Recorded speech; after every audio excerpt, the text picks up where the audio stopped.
neraka tuh bentuknya seperti lorong gelap gitu ya, gelap, lembab, pengap gitu ya. Dan itu semakin ke dalam tuh semakin gelap. Jadi di situ tuh banyak iblis yang bilang gini, Pak Pendeta, yuk khotbah Pak Pendeta. Kamu kan di dunia ini khotbah, kenapa di sini enggak? Bilang gitu ya.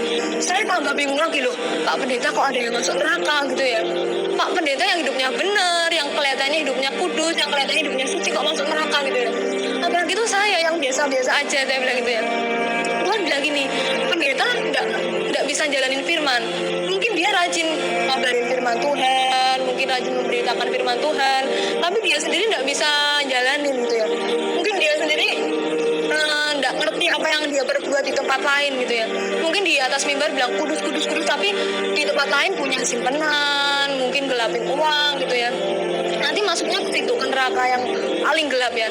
Jadi ketika pendeta itu berusaha keluar, terus diserobet mulutnya, di mukanya dicakar gitu ya, sampai mukanya itu tidak berbentuk gitu ya. Dan itu darah terus ngalir terus ya. Dan kemudian normal seperti sedia kala.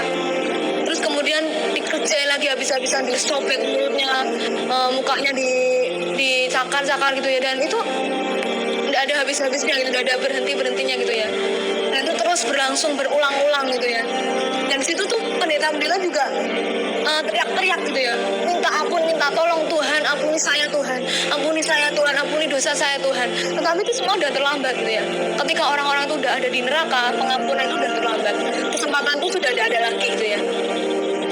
Dan saya tanya sama Tuhan, kenapa mereka bisa masuk neraka gitu ya. Dan Tuhan bilang ini, setiap kita yang diberi anggota tubuh lengkap gitu ya, yang diberi anggota tubuh gitu ya, harus mempertanggungjawabkan setiap bagian anggota tubuh kita. Jadi Tuhan menciptakan tangan untuk menyembah Tuhan, untuk memuliakan Tuhan.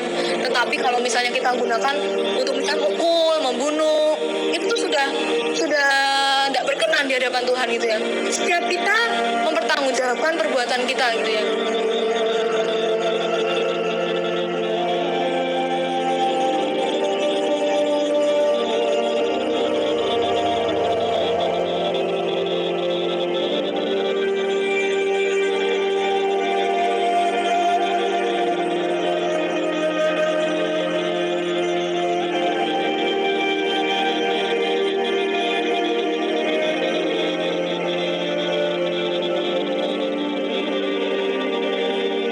Bagi Tuhan kita.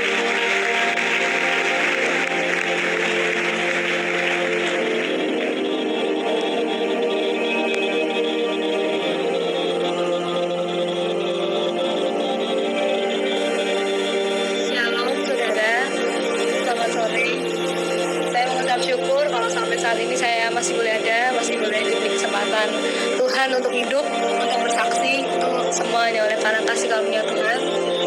Dan saya mau awali kesaksian saya, kejadiannya September tahun 2001. Ketika itu saya dan satu tim ya sedang berdoa bersyafaat di gereja. Dan saya sadar kalau saya masih ada di gereja, tapi saya juga bingung gitu ya, kok ada di tempat lain gitu ya. Jadi kalau saya dibawa Tuhan ke tempat lain, dan tempat itu ngeri gitu ya, sangat mengerikan. Dan di sana tuh bau busuk gitu ya, bau amis, bau darah, bau benda-benda kebakar gitu ya, baunya tidak karuan gitu ya, bau busuknya tidak karuan. Jadi kalau pasar ikan tuh kalah baunya sama bau neraka gitu ya. Dan saya di situ melihat berbagai hal yang mengerikan. Dan yang paling saya tidak tahan itu ceritanya, di sana banyak orang yang menjerit, minta tolong, minta ampun sama Tuhan. Mereka banyak yang bilang, Tuhan ampuni saya Tuhan, tolong saya Tuhan, ampuni saya Tuhan, saya sudah tidak kuat lagi di sini Tuhan, lepaskan saya Tuhan.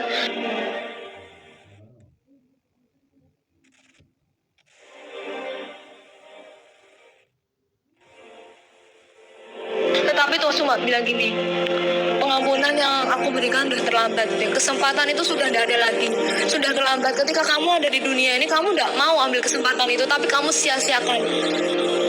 Tapi kalau kamu sekarang minta ampun, itu sudah terlambat, Tuhan Yesus bilang itu. Dan saya di situ ngelihat berbagai macam hal yang mengerikan. Di situ banyak orang, jutaan orang, bahkan di sisi kanan saya ketika saya jalan, di sisi kanan saya tuh banyak orang yang dibakar sama api gitu ya. Dan tubuh itu dibakar api sampai tubuhnya meleleh habis. Tapi anehnya itu bisa lagi muncul lagi, normal itu ya. Dan itu kemudian dibakar lagi sampai habis, kemudian dibakar lagi sampai habis, dan kemudian normal lagi, dibakar lagi, dan itu terus menerus gitu ya, berulang-ulang gitu ya, nggak ada hentinya, dan sifatnya itu kekal gitu ya.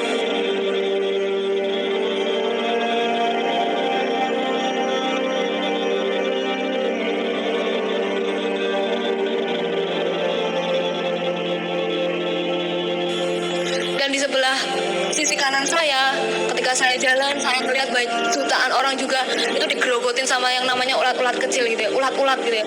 Jadi kalau di firman Tuhan dikatakan di sana tuh api yang tidak pernah padam, ulat-ulatnya tidak akan pernah mati, itu benar gitu ya. Jadi di sana tuh jutaan orang tuh teriak-teriak kesakitan, banyak yang dibakar api, banyak yang digerogoti ulat-ulat gitu ya. Dan tuh tubuh itu digerogoti dari bawah sampai ke atas gitu ya, habis tidak bersisa. Tapi anehnya bisa timbul lagi, dan itu kemudian digerogoti lagi sampai habis, kemudian timbul lagi, dan itu terus menerus gitu ya. Dan saya lihat di sisi kanan saya yang digerogoti ulat itu kebanyakan itu dirinya Kristen. Dan saya di situ lihat ngeri gitu ya, mereka tuh jerit-jerit minta tolong, minta ampun gitu ya. Tapi itu semua udah terlambat gitu ya. Dan kalau saudara mau tahu itu jalannya aja lembek gitu ya. Jadi jalannya aja kayak ingus gitu ya. Jadi lembek, lengket, dan baunya tuh nggak karuan gitu ya. Dan warnanya itu warnanya warna busuk gitu ya. Dan ketika itu Tuhan cuma bilang gini sama saya, setiap kamu jumpai orang, terutama orang yang tidak percaya, kamu bersaksi, kamu cerita bahwa neraka itu benar-benar ada, bahwa surga itu benar-benar ada. Kalau mereka tidak percaya, tidak apa-apa. Kalau mereka percaya, itu lebih baik gitu ya. Dan Tuhan bilang gini, pokoknya kamu sampein aja, kamu cuma nyampein. Jadi kamu nggak usah bingung loh, Tuhan ini gimana, kalau mereka nggak percaya itu nggak usah bingung gitu ya. Tuhan bilang pokoknya kamu sampein, kalau mereka percaya ya puji Tuhan, kalau nggak percaya nggak apa-apa. Keputusan ada di tangan masing-masing gitu ya. Keputusan ada di tangan orang-orang yang mendengarkan kesaksian. Jadi ketika itu saya terus diajak jalan sama Tuhan, dan di situ seperti ada persimpangan gitu ya, jadi ke kiri dan ke kanan. Di situ bentuknya seperti sel-sel, jadi satu sel itu diisi satu orang, dan ada iblis-iblis juga di situ. Dan iblis-iblis itu tuh ketawa gitu, kesenangan itu. Dan itu tuh banyak yang jerit-jerit, banyak yang nangis, banyak yang nggak tahan gitu ya akan siksaan yang ada gitu. Ada yang matanya dicungkil gitu ya, matanya dicungkil keluar gitu, sampai darah itu mengucur gitu ya, ngucur terus mengalir deras gitu. Tapi anehnya bisa timbul lagi, bisa muncul lagi mata yang baru, dan itu kemudian dicungkil lagi tuh sakitnya kayak apa gitu ya. Dan itu ada yang tangan yang dikuliti, ada tangan yang dipotong-potong. Kalau misalnya kita kena pisau sedikit aja perih gitu ya, darah ngalir dari tubuh kita tuh perih gitu ya. Apalagi itu gitu di neraka, dikuliti, tangannya dipotong-potong sampai darah itu mengalir deras gitu ya. Dan kaki dipotong-potong sampai darah itu mengalir deras, lidahnya dipotong-potong. Dan itu ada henti-hentinya gitu loh. Ketika lidahnya dipotong, darah mengalir keluar, dan itu kemudian timbul lagi, lidahnya muncul lagi normal seperti kembali, seperti sedia kala gitu ya. Dan itu kemudian dipotong-potong lagi sampai habis. Dan semua orang di situ nangis, minta ampun, minta tolong sama Tuhan. Tapi Tuhan nggak bisa berbuat apa-apa gitu ya. Tuhan tuh nggak bisa nolong karena udah terlambat gitu ya. Dan saya tanya sama Tuhan, orang-orang yang di sini ini orang-orang yang nggak percaya sama Tuhan, toh saya bilang gitu. Tapi Tuhan bilang gini, oh enggak tuh, kalau yang di sini tuh orang-orang Kristen gitu ya, yang percaya sama Tuhan Yesus Kristus. Saya kaget gitu loh. Kok ada juga orang-orang Kristen yang masuk ke neraka gitu ya. Dan saya tanya sama Tuhan, kenapa mereka bisa masuk neraka gitu ya. Dan Tuhan bilang gini, setiap kita yang diberi anggota tubuh lengkap gitu ya, yang diberi anggota tubuh gitu ya, harus mempertanggungjawabkan setiap bagian anggota tubuh kita. Jadi Tuhan menciptakan tangan untuk menyembah Tuhan, untuk memuliakan Tuhan. Tetapi kalau misalnya kita gunakan untuk misalnya mukul, membunuh, itu tuh sudah tidak berkenan di hadapan Tuhan gitu ya. Pokoknya setiap apa yang kita perbuat itu Tuhan ngerti. Mungkin mata buat memandang hal yang baik, buat menuntun kita untuk pergi ke tempat-tempat yang baik, untuk pergi ke gereja. Tapi matanya digunakan untuk misalnya menonton video porno, baca buku-buku yang tidak benar. Itu nanti Tuhan tahu gitu ya. Setiap kita mempertanggungjawabkan perbuatan kita gitu ya. Ada yang lidahnya dipotong-potong, itu mulut kan untuk memuji Tuhan, untuk menyembah Tuhan. Tetapi mungkin ada di antara kita yang buat nyumpahin orang, buat ngutuk orang, buat mungkin ngomel, menggerutu gitu ya. Dan itu semua Tuhan tidak senang gitu. Tuhan tidak berkenan di hadapan Tuhan. Jadi setiap apa yang kita perbuat dengan anggota tubuh kita, walaupun mungkin kita di tempat yang paling terpencil sekalipun gitu ya. Mungkin orang-orang nggak ngerti, tetapi terus ngerti gitu ya. Dan ketika itu saya diajak jalan terus masuk sama Tuhan. Dan kalau Jara Mota itu dindingnya itu juga sama gitu ya. Jadi dindingnya itu kayak ingus gitu ya, kayak umbel gitu ya. Jadi lengket-lengket gitu ya. Dan baunya minta ampun ya, bau busuknya minta ampun ya. Dan ketika itu saya jalan terus, saya diajak Tuhan ke tempat yang namanya pusatnya neraka gitu ya. Jadi ketika masuk terus ada seperti sumur kayak kawah belerang gitu. Dan di situ ada orang yang diikat dua-dua, ada yang perempuan sama perempuan, laki sama laki gitu ya. Dan saya tanya sama Tuhan, Tuhan ini nih kenapa kok diikat dua-dua gitu ya, kok perempuan sama perempuan, laki sama laki. Tuhan bilang gini, ini buat orang yang lesbian sama homoseksual gitu ya. Jadi orang yang di dunia ini homoseksual, lesbian, termasuk banci-banci gitu ya, waria, itu nanti masuknya ke sana gitu ya. Mungkin mereka udah nyebut dirinya Kristen, tapi masih homoseksual, lesbian, itu nanti masuknya ke sana gitu ya. Dan tidak jauh dari sana, dari tempat orang yang dihukum tadi, yang lesbian tadi, dan tempatnya masih sama di pusatnya neraka, itu juga ada orang-orang yang dihukum di kawah belerang ini, di pusatnya neraka, itu buat orang-orang yang perdukunan gitu ya, buat orang-orang yang suka kedukun, suka cari pelarisan, mungkin sakit tidak sembuh-sembuh, tapi terus tidak percaya Tuhan lagi, kecewa sama Tuhan, terus perginya ke dukun, ke paranormal, ke suhu.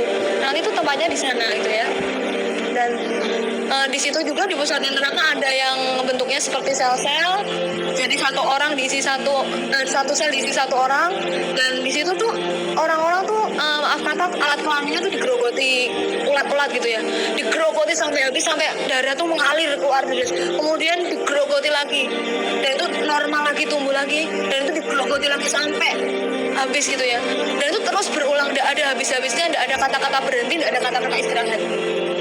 Dan Tuhan bilang setiap kita yang mungkin nyebut dirinya Kristen, tapi masih bermain-main dengan kekudusan, masih ke tempat-tempat yang tidak benar, mungkin nggak punya istri tapi masih punya si kenal lain, itu nanti masuknya ke sana gitu ya.